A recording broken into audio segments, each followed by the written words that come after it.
Slurped it up, my G's. I hope you're doing well. Sorry, it's been a little while since I checked in and made a video. I've been very busy planning a new song and also making a new Vital preset pack. And that's going to be out this week. And I've got so many good sounds in there. I thought today I would just pick one and walk through it. And there's one I did. I've been doing these little Instagram tutorials, which are like 1 minute long, where I try and break down like a vital patch in like 1 minute. But it's really hard to like get all the information in 1 minute, so it ends up being like pretty fast and like probably quite hard to follow. Yeah, but this is one that I did recently, and I thought I didn't explain it well enough in the 1 minute tutorial, so I've got to make a longer video on YouTube to explain it, because I think it's a sick bass. So it's called Bring Me an Axe. Yeah, it's very powerful, and there's some thunder as well, which I recorded here in Medellin because there's a lot of thunder, but that's irrelevant, to be honest. So let's get into the Vital patch. So Bring Me an Axe. Would you like to bring me an axe, sir? Would that be acceptable for you? Sorry, I just I just spilt coffee over myself. I hope you enjoy these videos where I don't edit anything and I just waste time drinking coffee.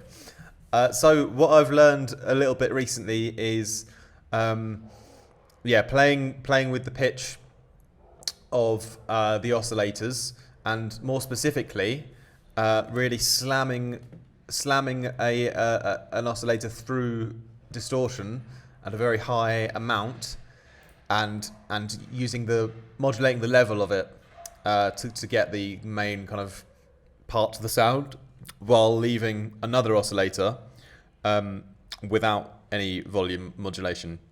So you got like one low bassy one that's always consistent, and then you've got another one that's higher up.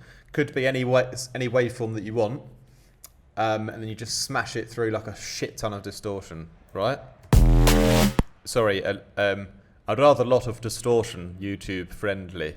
So Bring Me an Axe. Hear it with the drums quickly again.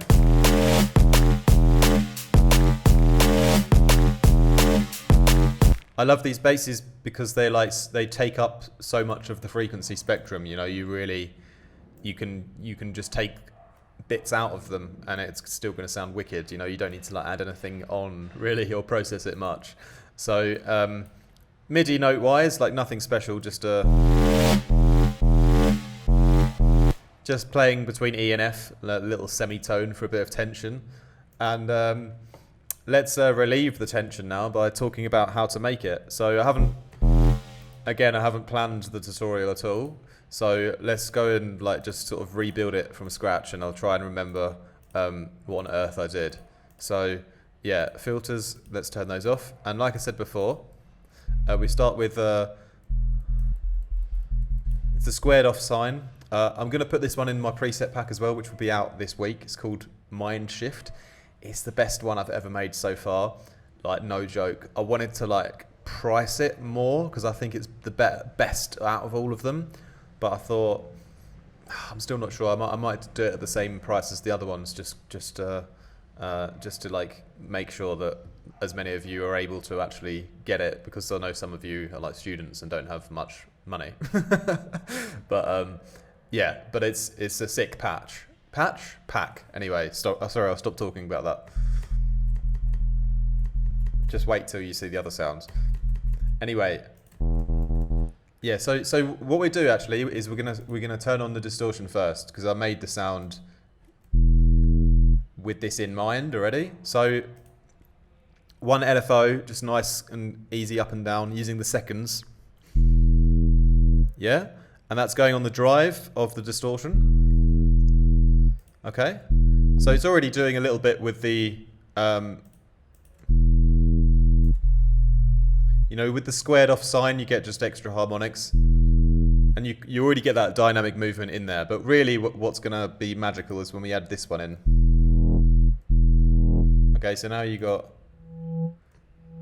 on its own, it's pretty naff, pretty like uninteresting. But when you have them together, And so the level of this one is,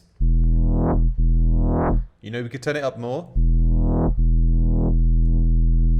But because I'm going to FM it as well into oscillator 1 here.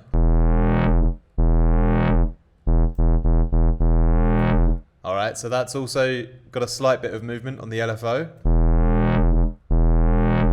So if I bring this back a little bit again.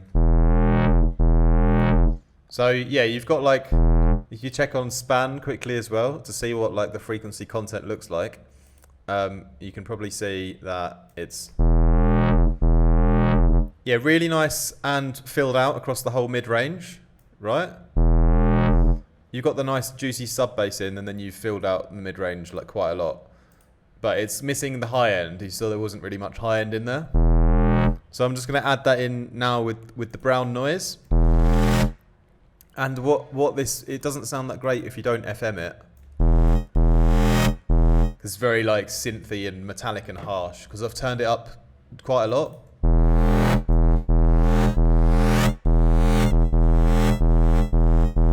And don't ask me why I've done it at 23 rather than 24. It just sounded a bit better there. But yeah, when you take the stabilizers off your push bike and get a bit more, like go a bit wilder with synthesis, I start to worry less about the actual pitching of the oscillators, and just use my ears to figure out, like, chase an interesting tone rather than a perfect pitch is what I'm trying to say here. So like with this one as well, we could have him up at 4 and you get a really nice tone there as well. Shout out to Tony again, don't know where you are. Where's Tony? That's going to be the new t-shirt merch range. You see it starts to wobble when it's like 2 out of pitch on some of the selections. But 7 is great here. 4 is cool. But we'll leave it on 0 for now because that's how I designed it. But yeah, like I'm trying to do things more without thinking so much about the exact pitch and just pay attention to the tone. And shout out Tony again. And that just helps a lot to get better sounds in the end because you're limiting yourself less, Right, so with this one then, we whack up the unison because I wanted to just get it nice and stereoed and wide, but it still doesn't fit with anything else. So, worst case scenario, just FM from the other oscillators and it's going to hopefully blend in, which it kind of does. It becomes a bit more atonal. Put that on the LFO a little bit as well. Sorry, I wanted to make another Tony joke when I said atonal, but I'll resist. Atonal. Anal Tony. Yeah, anyway. Sample section, I just like to use it to add a little bit of noise in.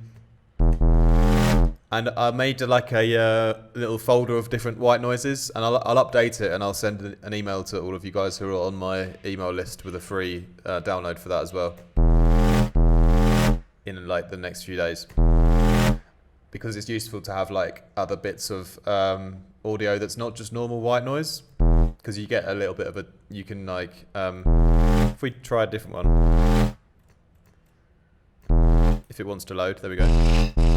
So that one's a bit too brash. This one's pretty cool. That one's dope as well. It's got quite an obvious pitch on it though. But yeah, this one could be cool. I'll leave that one on for now anyway, because it's a little bit better. But yeah, like picking out your white noise kind of exact frequency, like kind of timbre, is it's gonna like help to ice the cake. Put the icing on the cake in a little bit with a different colour, So anyway, let's go on to the next part then. Yeah, this is again like another thing that I really pay attention to is like different combinations of which oscillators you run through the filter. And so what happens on this one is oscillator 1 is the only one that I'm putting through this low pass. Yeah. And it kind of just already boosts it because I've driven it up a bit and I've like boosted the resonance. So although we're actually taking frequencies out, just that particular setting, by putting the low pass on oscillator 1, actually frees up the sound a bit more, so it just becomes a bit louder by comparison always. Okay, so yeah, there's no real right or wrong. Like, often I'll just switch on the low pass and it's already on oscillator 1 and it's already on this, and often that just kind of works to just low pass oscillator 1 for some reason. So yeah, a bit random. This is where it gets sick though. So this is like the next one, the phaser -2. And what I actually do, right, comes in from filter 1. So you imagine what's happening is oscillator 1 is going through that. But then it's not, obviously, we still haven't filtered any of the other ones, the oscillator 2 or 3 or the sample or anything like that. If I add oscillator 1 in again, then essentially you've got the filtered version of oscillator 1 coming through here into the new filter, and you've got another version of oscillator 1 coming into it as well. So it's almost like you've got 2 oscillator 1s, you know? So I'm like kind of doubling up on that low subby parts of the sound. It's so dope.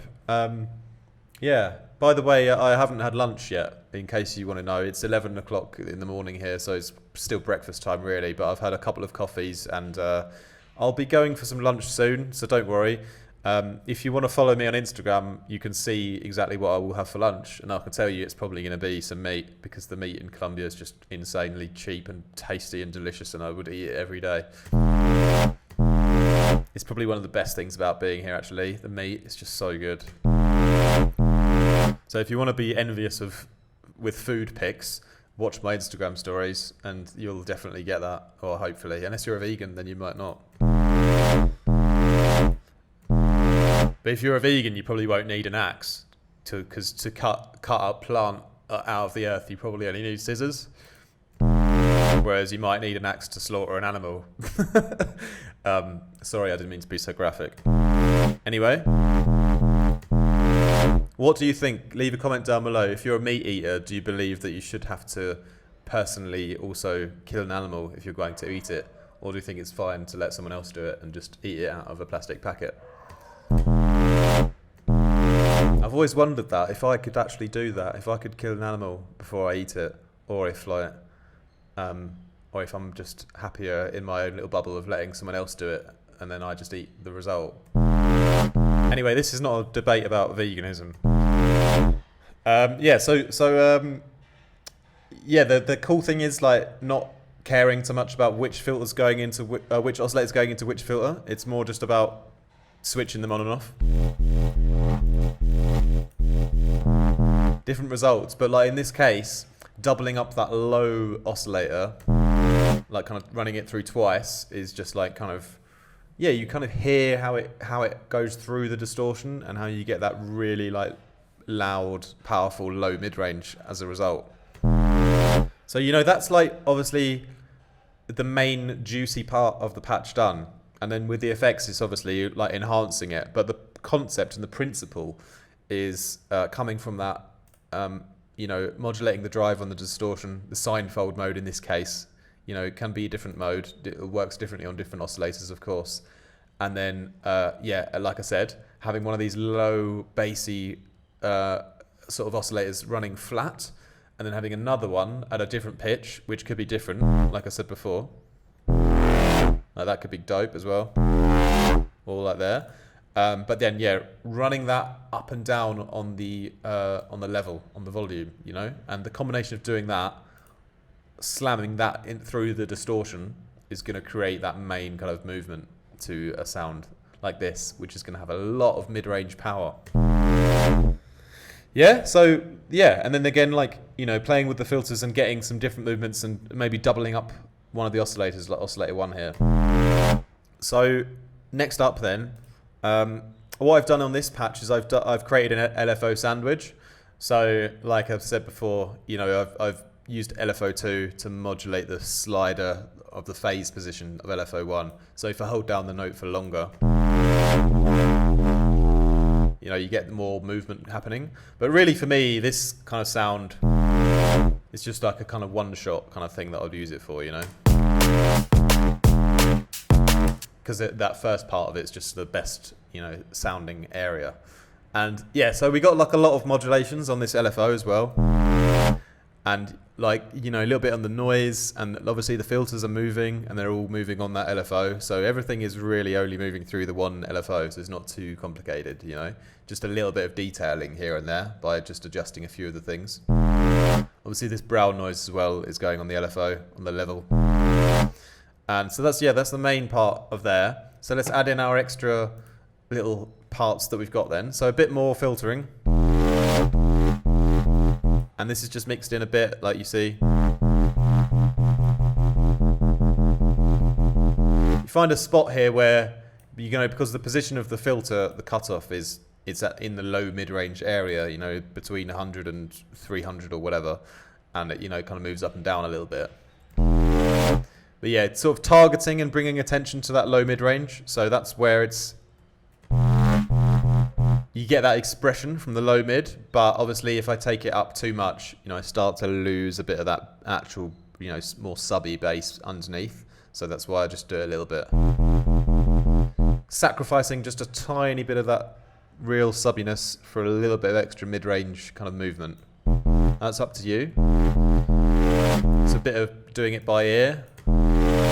And yeah, next then, you've got a bit of reverb coming in. And I've just taken up the low cut here, so rather than doing it here, it's easier, I think, just to do it here. Yeah?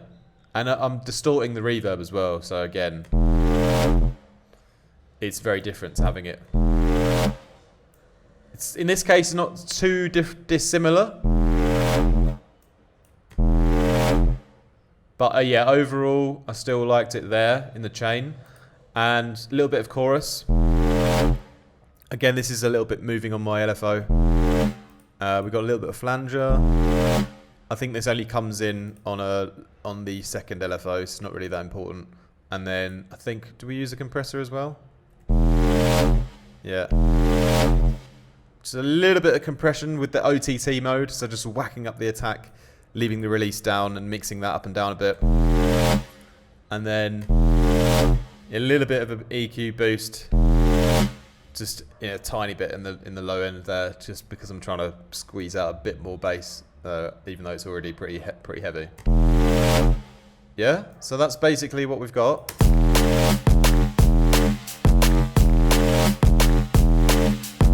Now there is a lot of reverb on there, but it's kind of part of the process, and it kind of.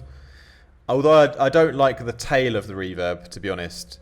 So for me, like I like the sound of I like that bass with all the reverb on it, but I don't like the way the tail is so long. But I don't want to like sacrifice the reverb just to reduce the tail. So yeah, so I would probably. Yeah, just sort of chop it out. Quite simply, not too difficult. So that needs to be a bit shorter, I think.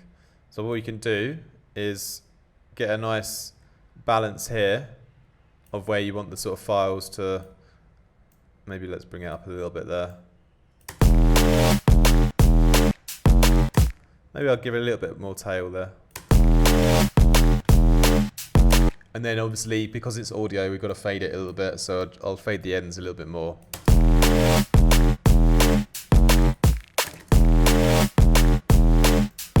Yeah, so you've got a dope bass there. You could use it just as a cooler response. You could make a lead out of it. You could do loads with it now. But yeah, I was able to control the sort of length of the reverb this way, so I would bounce it to audio, definitely. But you guys know that I already bounce everything to audio, including my nan's WhatsApp messages. They sometimes end up in a track. So yeah. So yeah, I hope you like this bass. It will be available anyway on the preset pack, which will come out this week. And yeah, if you guys want one-on-one coaching, tuition, mentorship, you can subscribe for that down below. Just follow the link to my website. Check in my online calendar. Syncs up automatically to your time zone. It's pretty easy. Just book in. Most students that are serious about it, they just kind of book in, and I'm like, hey, okay, cool, let's go, and we just get straight into it. A lot of times people email me like 29 paragraphs about their life before they they actually don't even want to book in a session. It's like you're either serious about it and you do it, or you're not. It's like there's no in between. Like I'm ready to go if you are. So yeah, that's always available to you guys. And yeah, aside from that, I hope you have a very productive start to your week. Don't do anything I wouldn't. Ciao for now. Peace.